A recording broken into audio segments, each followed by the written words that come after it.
berkat semua pemirsa Alpetra. Tuhan Yesus berkati sahabat Alpetra dimanapun kita berada. Shalom. Pertolongan kita datangnya dari Tuhan Allah yang menciptakan langit dan bumi, yang selalu membuat kita semakin cinta, selalu cinta Tuhan, selalu sayang keluarga, dan juga tentunya menjaga kesehatan sebagai gambaran kita mencintai diri kita sendiri. Sahabat Alpetra, kita berjumpa lagi di kesempatan kali ini, dan masih tentunya akan memberikan wawasan kekristenan yang akan menambah kuat iman kita ya, pastinya dengan narasumber kita. Ya, puji Tuhan, hari ini kita masih ada bersama Om Yan. Mari kita sapa Om Yan.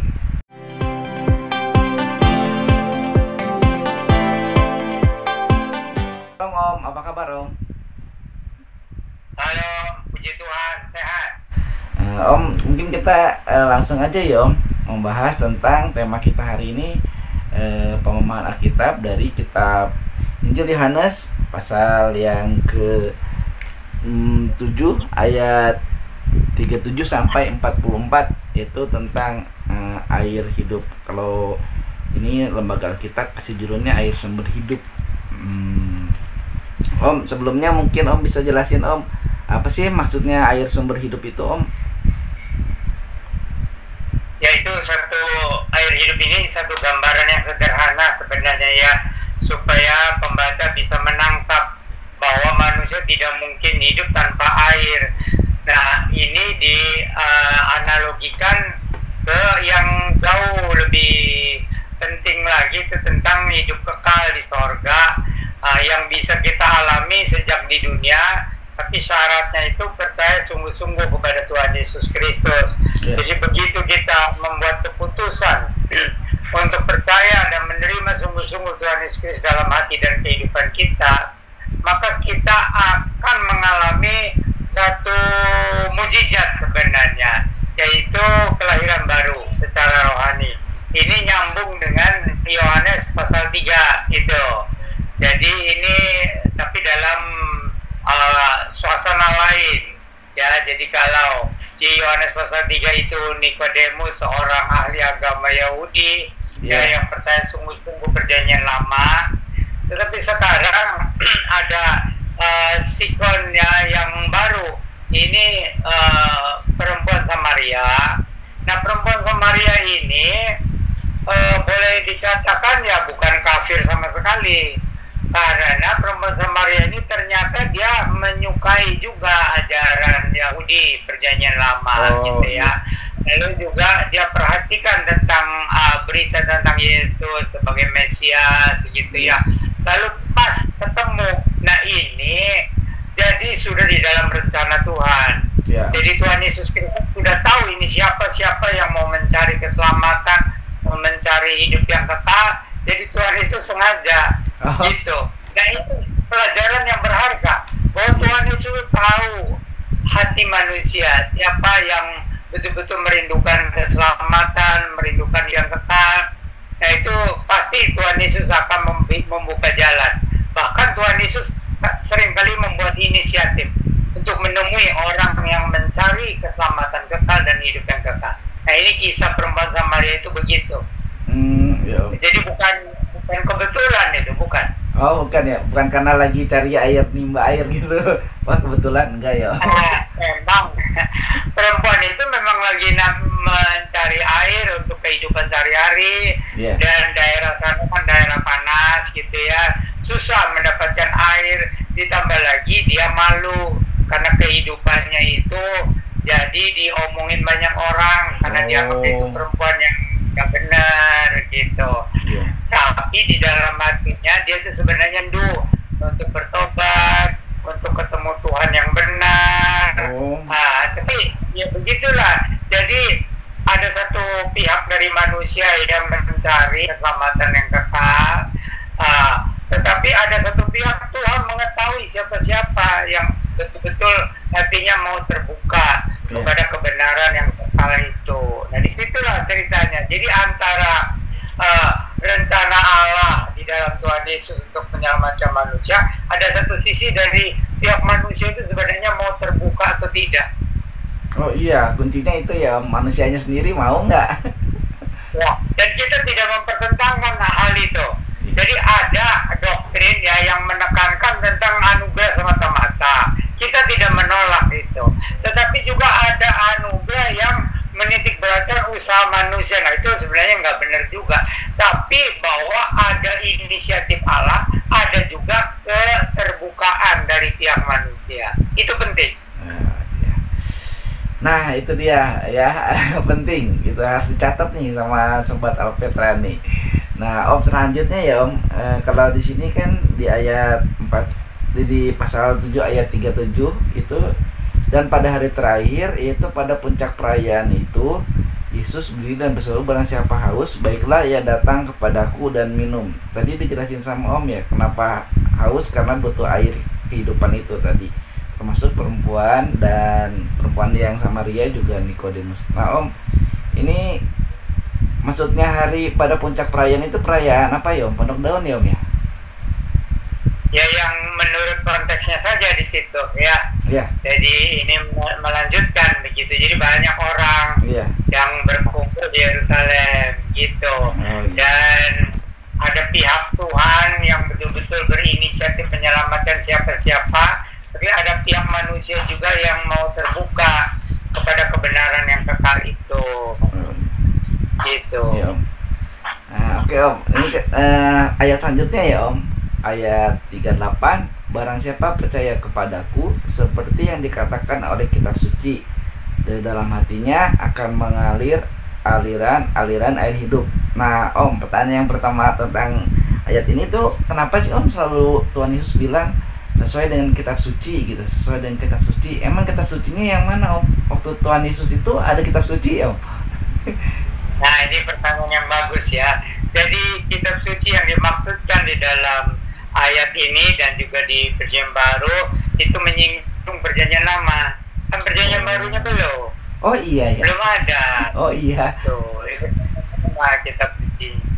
Sama seperti agama Yahudi atau bangsa Israel pada zaman Yesus itu berpegang teguh bahwa Perjanjian Lama ya, namanya bukan Perjanjian Lama ya. Itu Taurat, nabi-nabi sama apa, kitab puisi gitu ya di Perjanjian Lama. Itu maksudnya gitu. Ya sama seperti Perjanjian Lama, cuman beda susunan dan jumlahnya, kadang-kadang penggabungannya tuh tidak sama seperti sekarang. Tapi maksudnya sama dengan Perjanjian Lama. Oh maksudnya itu kitab suci. Oh iya. Ya itu udah jelasin ya di sesi kita di Narasi Alkitab ya Om. Jadi itu berarti kitabnya gulungan-gulungan ya. Kitab Mazmur sendiri gitu ya Om. Kitab nabi-nabi sendiri gitu. Kan Tuhan Yesus suka baca misalnya kitab Yesaya gitu. Berarti itu kitab suci sendiri ya Om. Ya jadi kan waktu zaman itu kan bukan seperti zaman sekarang ya. Sudah bisa bikin buku, satu buku ya, bahkan ada kitab yang kecil ya. Tapi pada waktu zaman Yesus itu ya gulungan-gulungan. Tapi gulungan-gulungan itu tetap dipelihara sedemikian rupa gitu. Kalau memang harus diganti ya diganti gitu. Tapi tidak membuang apa namanya itu salinan-salinan lama itu tetap disimpan.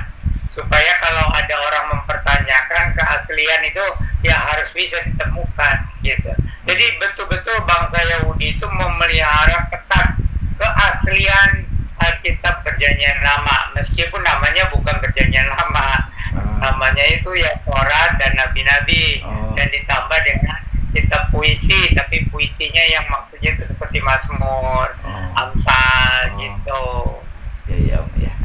Makanya ya mungkin juga sahabat Alpetra juga gitu Om, sama kayak saya waktu baca ini kitab suci. Emang kitab suci yang mana gitu kan, taunya adanya kitab Taurat aja. Ternyata dari penjelasan Om tadi ada kitab puisi, ada kitab nabi-nabi ya Om, ada kitab-kitab yang di zaman Perjanjian Lama gitu. Nah Om, yang kedua itu pertanyaannya Om, dari dalam hatinya akan mengalir aliran air hidup. Kok dari dalam hatinya Om? Dari dalam hati kita berarti ya akan mengalir aliran air hidup, bukannya dari Tuhan Om itu? Ya, jadi itu ada inisiatif dari Tuhan Yesus ya. Jadi karya Roh Kudus. Jadi kalau orang percaya sungguh-sungguh pada Tuhan Yesus Kristus, itu itu kan mendapatkan hidup yang kekal. Iya. Tapi ini Tuhan Yesus tidak menolak dari respon dari manusia atau tanggung jawab manusia, gitu. Jadi meskipun Tuhan Allah yang berinisiatif, ini di dalam gereja yang ada doktrin yang seolah-olah semua inisiatif Tuhan. Tetapi ternyata dari ayat-ayat ini Tuhan juga menuntut tanggung jawab manusia untuk meresponi, gitu. Jadi kita tidak boleh berpegang kepada doktrin-doktrin yang ekstrim ya, yang seolah-olah semata-mata ini ya seluruhnya karya Tuhan. Tapi ada juga yang ekstrim lainnya lagi menekankan tentang yaitu tanggung jawab manusia. Tapi di dalam kisah ini ternyata Tuhan Yesus itu menerima dua-duanya atau menuntut dua-duanya, yaitu bahwa Tuhan memang sudah menyediakan anugerah keselamatan yang kekal, yang waktu itu betul-betul Mesias yang dijanjikan itu sudah datang. Tapi satu pihak lagi, dari pihak manusianya, adakah keterbukaan gitu, adakah minat untuk mencari kebenaran yang kekal itu. Nah di sini bertemu di situ. Jadi perempuan Samaria itu ya, meskipun dia itu dianggapnya kafir, sebenarnya ya bukan kafir lah, setengah kafir. Ya jadi bukan orang Yahudi ceritanya kan. Dan orang Yahudi menghina itu orang-orang Samaria itu. Gitu sampai perempuan Samaria itu kalau ketemu sama orang itu minder gitu. Tetapi justru waktu yang tepat ya, Tuhan Yesus datang bahwa tidak ada diskriminasi ya, apakah Yahudi, apakah bukan Yahudi, apakah itu Samaria, tetapi itu yang dipentingkan oleh Tuhan itu keterbukaan terhadap kebenaran yang kekal gitu. Meskipun tentu saja Tuhan Yesus itu menghargai perjanjian lama itu kan, karena dulu juga sebelum datang sebagai manusia itu kan Tuhan Yesus juga yang memberikan sabda kepada Nabi Musa atau nabi-nabi yang lain. Tapi kan waktu itu bukan namanya Yesus, dia kan terkenalkan diri sebagai Yahweh ya. Tapi namanya tidak jelasnya Tuhan besar semua itu kan. Jadi orang Israel itu menghargai nama itu, jadi seringkali diterjemahkan saja Tuhan huruf besar semua. Gitu. Iya. Iya. Nah Om, ini Om selanjutnya ya Om, sebelum saya nanya lagi nih, tapi saya bacain dulu ayat 39 yang isinya gini, ayat 39 yang setuju, ayat 39 yang dimaksudkannya ialah roh yang akan diterima oleh mereka yang percaya kepadanya, sebab roh itu belum datang karena Yesus belum dimuliakan. Nah kalau di sini kan berarti roh itu Roh Kudus ya Om ya? Iya. Nah terus Om kan di ayat sebelumnya tuh air hidup, kok jadi roh Om? Air kan sama roh beda jauh. Ya, jadi itu Alkitab itu memberikan gambaran-gambaran yang berbeda mengenai hal yang sama, itu tentang Roh Kudus itu. Ya itu maksudnya karena ada berapa dimensi kebenaran di situ. Yang bukan dimensi tapi apa namanya, pengungkapan kebenaran itu tidak hanya fokus satu contoh aja gitu. Jadi di situ pakai contoh air, ada pakai contoh burung merpati itu mengenai Roh Kudus itu ya, atau api dan sebagainya. Itu ada penekanan yang berbeda, tapi maksudnya sama gitu. Jadi sebenarnya ajaran Tritunggal itu meskipun tidak ada istilah Tritunggal di dalam Alkitab, tapi ajarannya itu sudah ada baik di Perjanjian Lama maupun di Perjanjian Baru. Hanya teolog-teolog Kristen baru kemudian memformulasikan atau menjadi doktrin gitu. Nah, itu hanya banyak orang kan tidak terima doktrin Tritunggal itu, mana katanya istilah Tritunggal di dalam Alkitab. Tidak ada. Cuman ini kan namanya juga teolog ya, ingin memberikan apa namanya bangsi supaya manusia bisa menerima dengan lebih mudah. Tetapi ada orang yang merasa lebih rohani ya, mana katanya istilah di dalam Alkitabnya Tritunggal itu? Nggak ada, karena kita nggak bisa terima istilah Tritunggal. Ya kalau nggak bisa terima ya nggak apa-apa. Itu kan hanya untuk membantu mau mengulik tentang Allah itu. Nah, Allah Penyanyi Lama itu ya yang penuh misteri, tapi ada Roh Kudus gitu ya. Lalu di Perjanjian Baru kok Tuhan Yesus itu sama kuasanya, sifat-sifatnya gitu ya dengan Allah dalam Perjanjian Lama. Nah itu jadi teolog-teolog Kristen itu sesudah Perjanjian Baru selesai itu memikirkan bagaimana ini menyampaikan kepada umat Kristen itu ya. Maka kemudian itu pun sesudah berapa ratus tahun tuh ya, abad keberapa baru ada itu istilah Tritunggal tuh. Nah jadi dasar Alkitabnya ada tapi istilahnya tidak ada dalam Alkitab Tritunggal itu. Jadi kalau ada yang berkeras tidak mau terima katanya istilah Tritunggal, ya nggak apa-apa.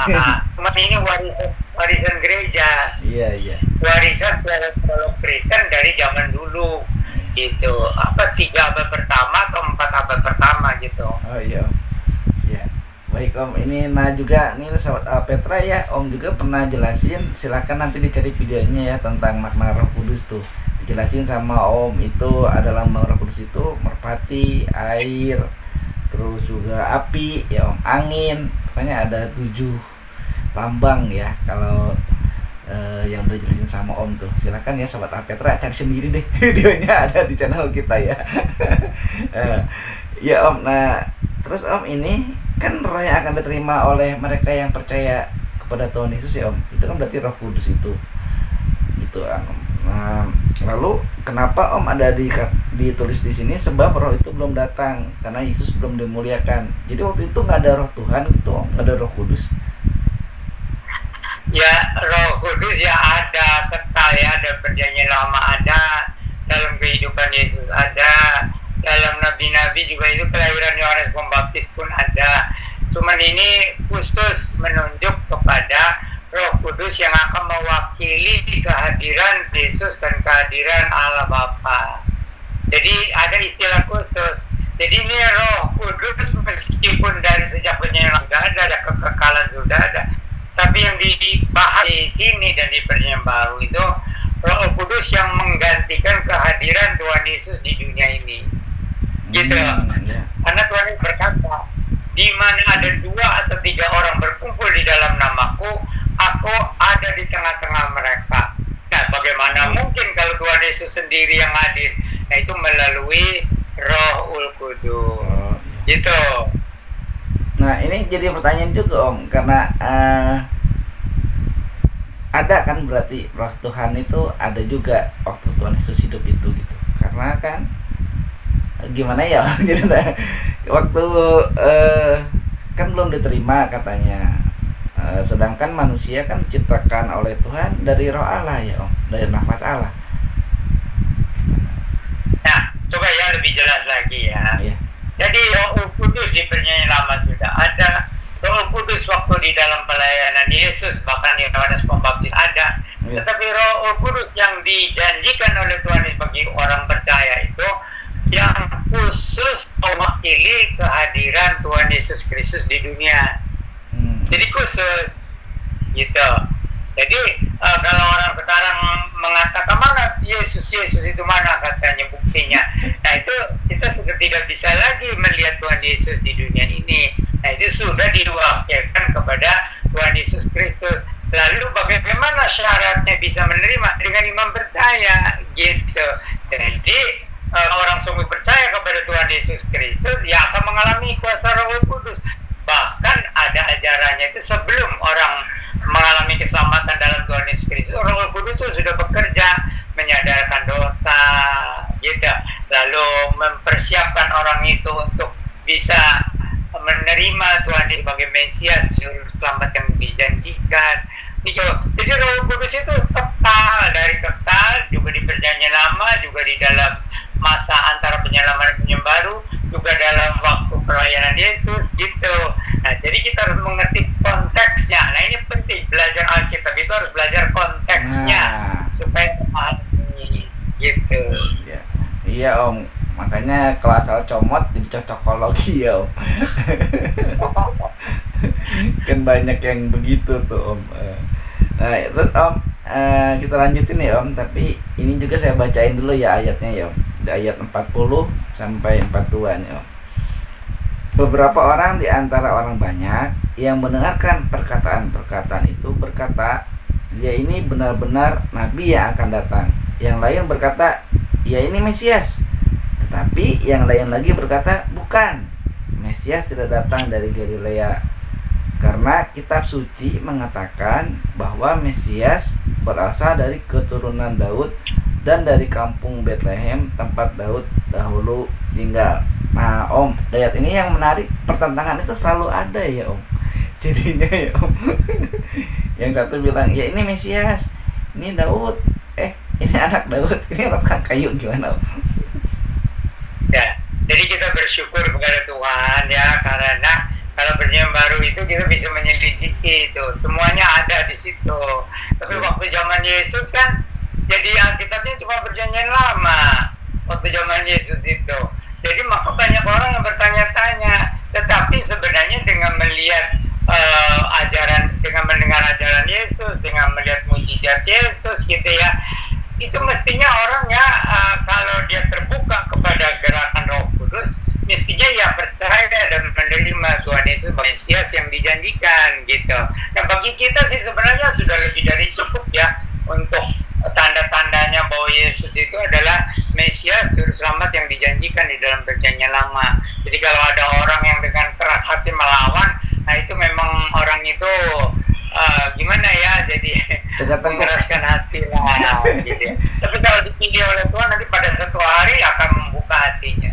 Iya sih ya Om, kan nggak mungkin ya Om akan keras. Tapi bukannya juga di Alkitab ditulis Om, emang akan ada orang yang dikerasin hatinya gitu. Nah, itu jadi banyak juga pembaca yang tidak mengerti ya. Jadi sebenarnya orang yang dikeraskan hatinya itu karena mengeraskan hati lebih dulu gitu. Dan orang itu tidak termasuk umat pilihan gitu. Iya. Jadi kalau orang yang tidak termasuk umat pilihan lalu dengan secara sadar menolak Yesus sebagai Mesias, ya ditambah dikeraskan lagi gitu. Jadi ini sebenarnya secara psikologis juga sesuai. Orang yang sudah terbiasa melakukan kejahatan ya, itu makin lama makin gitu. Sama juga dengan kebencian gitu ya, makin lama makin keras juga gitu. Jadi itu ada satu pihak manusia itu sendiri harus bertanggung jawab. Ada satu pihak lagi, ya Tuhan juga tidak suka ya kalau ada orang mengeraskan hatinya sampai sedemikian rupa. Tapi kalau umat pilihan, meskipun mengeraskan hati bagaimanapun, satu hari dia akan sadar gitu ya. Sadar kenapa saya itu keras begitu gitu. Nah, jadi ada satu pihak dari respon tanggung jawab manusia itu untuk terbuka kepada kebenaran. Ada satu pihak lagi karya Roh Kudus. Nah, itu kita tidak mempertentangkan gitu. Iya Om. Nah, kadang-kadang kan doktrin gereja itu suka mempertentangkan. Nah, itu Om, iya. Iya itu yang mau saya tanyain tuh Om ya. Sampai zaman sekarang tuh kan di dalam kekristenan aja saling bertentangan. Apalagi yang bukan Kristen gitu kan bertentangan tuh tentang sosok Tuhan Yesus aja, itu bertentangan banget, sangat bertentangan gitu tentang ajarannya, tentang pokoknya segala-galanya tentang Tuhan Yesus bertentangan. Malah kan kalau di ayat yang sebelumnya kan Om juga ada pertentangan tentang Tuhan Yesus, asalnya dari mana kan gitu. Ini pertentangan ini di orang Kristen sendiri juga beda-beda ya Om jadinya. Iya. Jadi itu sejak dalam dosa ya, itu memang manusia itu hatinya keras gitu ya. Jadi apalagi yang belum mengalami kelahiran baru ya, di dalam Tuhan Yesus. Orang Kristen yang sudah mengalami kelahiran baru pun di dalam Tuhan Yesus Kristus, itu sifat keras tidak hilang-hilang. Ada yang bisa diarahkan ke arah yang positif. Ya, jadi fanatik bener. Jadi fanatik yang pegang teguh gitu ya, kebenaran Tuhan. Tapi ada fanatik yang salah, jadi sekedar fanatik keagamaan. Gitu. Nah, manusia itu sebenarnya tidak boleh fanatik keagamaan, kemanusiaan gitu. Karena yang namanya manusia kan tidak sempurna, keagamaan juga nggak ada yang sempurna gitu ya. Jadi harus terbuka kepada kebenaran yang kekal.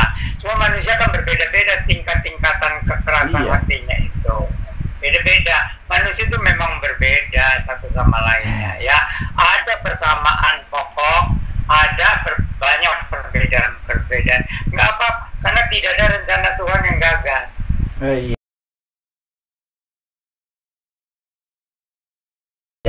Ya. Tidak ada rencana Tuhan yang gagal. Seperti saya juga termasuk orang yang keras, betul-betul keras. Tetapi ya puji Tuhan ya. Jadi saya orangnya terbuka membaca. Iya. Gitu. Jadi waktu SMA itu, jadi kakak saya itu yang perempuan ya, dia lebih dulu kenal Tuhan Yesus, bersaksi ya, gitu. Tapi saya orang yang gak mudah untuk menerima kesaksian gitu ya. Jadi Tuhan atur sedemikian rupa. Saya punya tetangga itu pendeta tentara. Saya kenal sama anaknya. Oh. Nah, jadi saya tanya sama anaknya, punya nggak gitu ya, cerita Tuhan Yesus atau Alkitab. Dia kasih cerita Yesus, waduh sangat menarik gitu cerita Yesus. Nah saya kan orangnya terbuka ya kepada hal benda. Jadi saya pinjam, saya baca pelan-pelan lah. Itu kan tebal tuh. Itu cerita tentang kebenaran Alkitab ya, dari perjanjian lama sampai perjanjian baru. Nah, itu orang Kristen yang luar biasa ya. Iya. Jadi bagaimana cerita Alkitab dibikin cerita yang menarik gitu. Iya. Saya membaca asik. Nah, sampai kisah Yesus disalibkan, hati saya nangis. Oh, Itu padahal saya itu keras menentang agama Kristen. Iya. Jadi baca tentang cerita Yesus harus mati disalibkan, hati saya nangis. Saya berhenti membaca, terus saya bilang, saya mau jadi orang Kristen, tapi saya belum ke gereja. Belum ke gereja. Ya, ajak aja ke gereja juga nggak mau. Iya. Gitu. Tapi waktu masa Natal gitu ya, ada yang ngundang. Malah pendetanya juga tuh ngundang saya gitu ke gereja. Pikir ya oke lah, masa saya tolak, memangnya saya ini orang yang macam apa gitu ya. Tapi hati saya kan sudah terbuka. Nah, begitu saya ke gereja ya, itu menjelang Natal, itu rasanya itu begitu damai di gereja itu, rasanya begitu damai gitu. Nah, terus menjelang Natal, sesudah itu kan diumumkan siapa yang mau baptisan ya harus belajar dulu 6 bulan gitu. Saya daftar untuk belajar agama Kristen ya, istilahnya katekisasi gitu ya. 6 bulan gitu ceritanya. Wah, ini luar biasa nih, edisi spesial nih sahabat Alpetra, ada kesaksiannya Om Yan nih. Nah sahabat Alpetra yang saat ini lagi nonton nih, ayo buka hatinya untuk terima Tuhan Yesus. Karena firman Tuhan di sini bilang juga, kalau kita menerima Tuhan Yesus, Roh Kudus ada di dalam hati, maka ada satu sumber air yang tidak pernah habis akan memberikan kita kehidupan.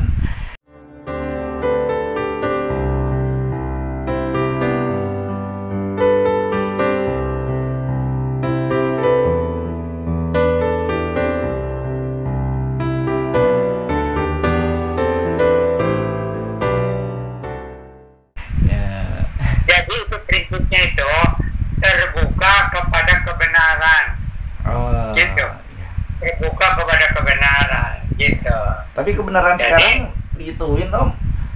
Kebenaran sekarang abu-abu. Ya, tapi juga kita tidak boleh terlalu fanatik ya agama Kristen. Kebenaran itu ada di mana-mana, gitu ya. Tetapi kan kita harus mencari kebenaran yang kekal, kebenaran yang pasti, benar yang menyelamatkan, gitu.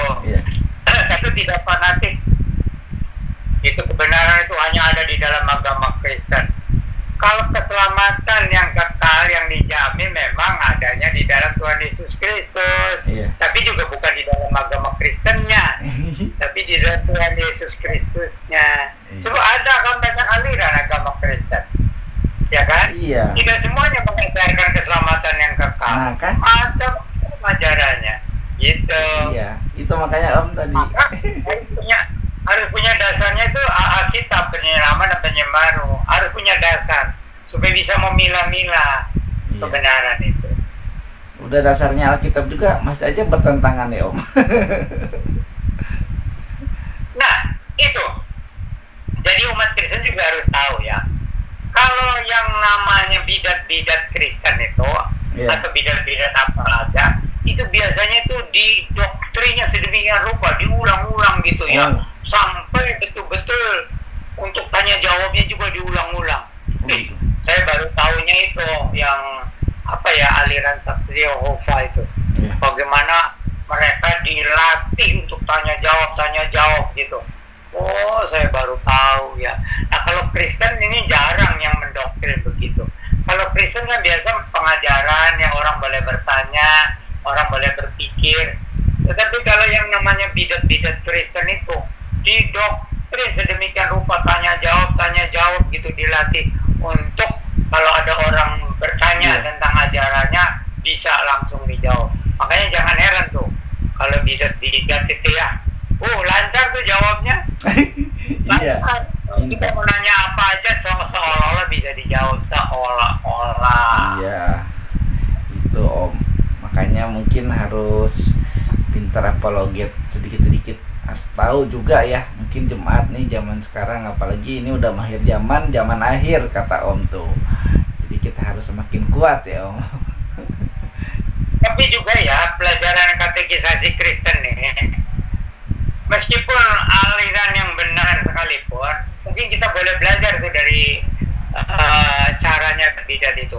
Jadi diajarkan secara berulang-ulang, kalau perlu tanya jawab. Dan kalau perlu pelajaran katekisasi itu memuat juga serangan-serangan terhadap iman Kristen. Gitu ya. Lalu bagaimana menjawabnya menurut Alkitab, bukan menurut kefanatikan. Iya. Kan orang Kristen itu nggak boleh fanatik agama begitu aja. Harus ada dasar Alkitabnya yang benar, gitu. Ya, itu tadi udah dijelasin sampai nggak ada pertanyaan karena udah jelas Om. Oke Om. Ini tadi yang mau ditanya itu di ayat 43 sebetulnya, tapi udah Om jelasin tadi, semuanya udah dijelasin ya tentang pertentangan itu. Namun yang menarik ini di ayat terakhir itu, tidak ada seorang pun yang berani menyentuh Tuhan Yesus. Ini berkali-kali juga ya Om, dan Tuhan selalu menjawab saatnya belum tiba gitu. Ini gimana Om? Itu jawabnya itu saatnya belum tiba. Oh, saatnya belum tiba. Oh, itu. Jadi Tuhan Yesus itu dalam pelayanannya itu ya, dari sebelum lahir sampai waktu masa kanak-kanak, sampai waktu masa pelayanan, semua diatur dengan sempurna. Makanya meskipun pelayanannya cuma sekitar 3 tahun, tapi hasilnya itu luar biasa. Karena itu perencanaan Tuhan matang, perencanaan Tuhan itu seksama, teliti gitu. Bayangkan, coba mengajarkan kebenaran yang kekal hanya kira-kira 3 tahun, bagaimana bisa gitu kan secara manusia. Hanya 3 tahun kira-kira, tapi sudah lengkap semua. Nah itu cara Tuhan itu harus kita pelajari juga. Kalau kita merencanakan sesuatu ya jangan sembarangan, harus seksama, teliti gitu dari berbagai seginya. Itu cara Tuhan Yesus. Dan kadang-kadang ya ada orang Kristen yang fanatik itu, kita biar dipimpin oleh Roh Kudus saja. Ya betul, kita harus dipimpin oleh Roh Kudus.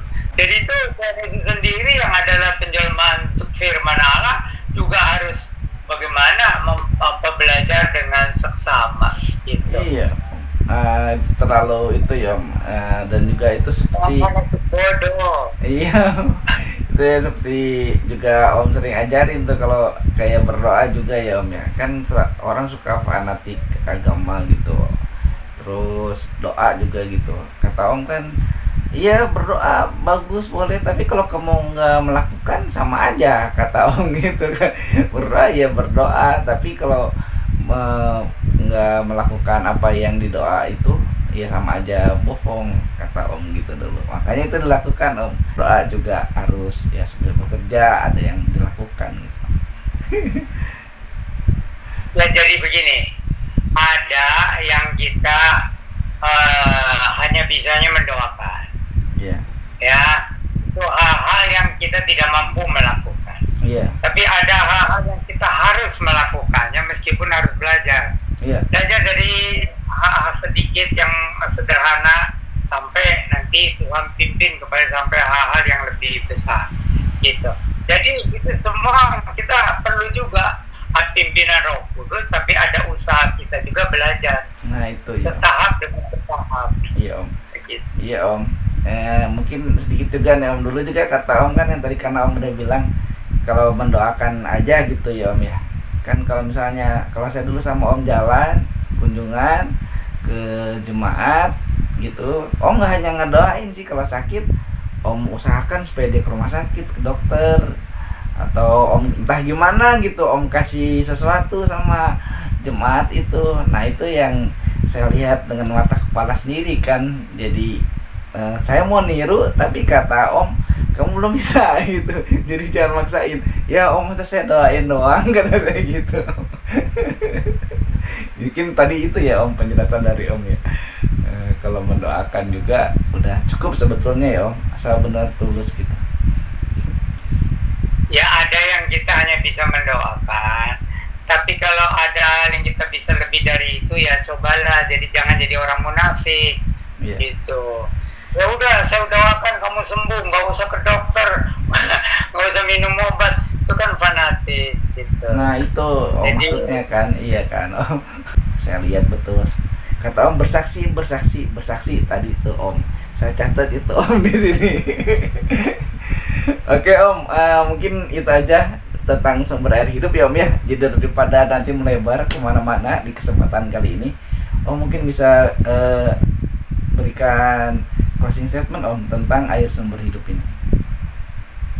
ya ini salah satu ajaran yang sangat penting, tapi ini ada fokusnya soal kehidupan kekal itu dari segi Roh Kudus diumpamakan dengan air kehidupan gitu. Jadi ini satu aspek yang penting juga, bahwa memang kita tidak bisa hidup tanpa air hidup dari sorga yang harus melalui Tuhan Yesus gitu. Nah, jadi itu kehidupan yang kekal bisa diumpamakan dengan macam-macam perumpamaan, tapi di dalam hal ini dengan air hidup itu maksudnya ya air sebagai sumber hidup, tapi ini hidup yang kekal, dan itu hanya melalui Tuhan Yesus Kristus, karena dialah yang sudah menebus dosa umat manusia kayu salib dan sudah bangkit gitu. Kalau nggak bangkit ya sama aja dengan bohong gitu kan. Ya bangkit naik ke surga, lalu kemudian mencurahkan Roh Kudus kepada orang percaya, kepada murid-muridnya. Nah gitu. Jadi Tuhan Yesus itu bukan sekedar keagamaan, juga bukan sekedar ya janji dia menebus dosa, lalu bangkit menyediakan tempat di surga, tapi ini lengkapnya dilengkapi dengan anugerah atau karunia Roh Kudus untuk orang yang percaya sungguh-sungguh dan bertobat sungguh-sungguh. Jadi sesuatu yang baru, dan ini bisa dirasakan meskipun jangan terlalu menekan perasaan. Aduh, gimana gitu ya rasanya, sampai jingkrak, sampai benci loncat-loncat gitu, nggak usah.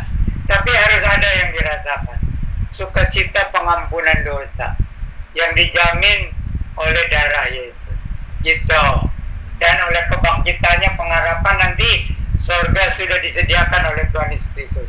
Hanya orang tinggal percaya, bertobat sungguh-sungguh gitu. Iya Om. Oke Om, terima kasih Om atas kesempatan yang indah ini.